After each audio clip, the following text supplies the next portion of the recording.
Hello HecticOctopus! So this week's theme is sort of like choosing your two favourite books and talking a little bit about them and how they've affected you and whatnot. By now some of you are probably saying, this is not Iris. No, this is not Holly. See, that was a joke on my username which some people probably didn't find funny. Actually, everyone probably didn't find funny because it wasn't very funny. So anyway, yes, hello, I'm Holly. I'm filling in for Iris today on HecticOctopus because she has had something, I don't know, she's had to go to France or something. I don't really know all the details. So yes, like I said, this week's theme, favourite books. Okay, go. I have a lot of books. I read an awful lot. See, this is my to read book pile next to my bed. It's taller than my dog. This is probably a bit of a stereotypical choice that everyone is gonna pick, but I just had to do it. And if we're gonna have to choose our favourite two books, I'm actually gonna pick my favourite books. And that's why number one is Harry Potter and the Philosopher's Stone.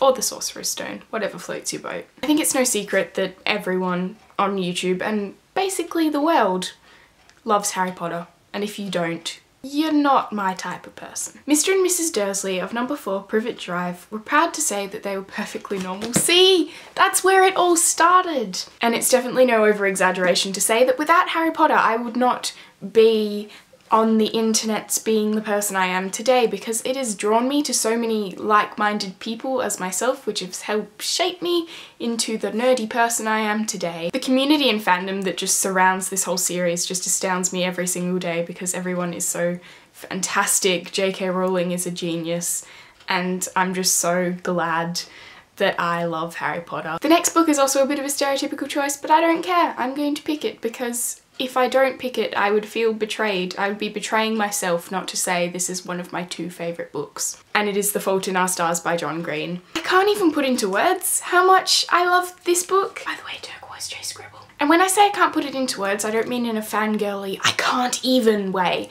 I mean in a literal, this book has changed me as a person and is probably one of the reasons that I'm still actually around today. Everything that John Green has written has really like touched me, not in a pedophilic way, but in a emotional, I feel enlightened way. For anyone who happens to not know what The Fault in Our Stars is about, in case you've been living under a rock or something, it's about this young teenage girl called Hazel who has terminal cancer, and then she meets this boy called Augustus Waters at a cancer sort of rehab place. It's a love story, but it's not a love story because it's not particularly about the love, although it is. It's about the struggle of life, I guess. John Green really is one of the best writers of this generation in my opinion, and if you haven't, you should also read Looking for Alaska and Will Grayson because David Levithan is also a god, and An Abundance of Catherines, and Paper Towns is also one of my favourite books of all time. It's just amazing. I love so many books. I could literally keep talking about my favourite books for hours and hours and hours because I have more favourite books than you guys probably have dogs. I don't know how many dogs you have. As long as you don't have 1,000 dogs, we're alright! So before I go, I just have to mention this book because it is another book which I really, really love and lots of people have not read it. So Love is the Higher Law by David Levithan. If you haven't read it, read it because it's really good and not a lot of people have read it, so yes. If we're talking about books and internets, this will just be a bit of a shameless plug that I also have a Goodreads, so if you like my thoughts on books, I read a lot of books and I write a lot of reviews, so Goodreads, link, I will put it in there if anyone wants to be my friend or something. Anyway, thank you HecticOctopus. I will be watching you for the rest of your vlogging careers.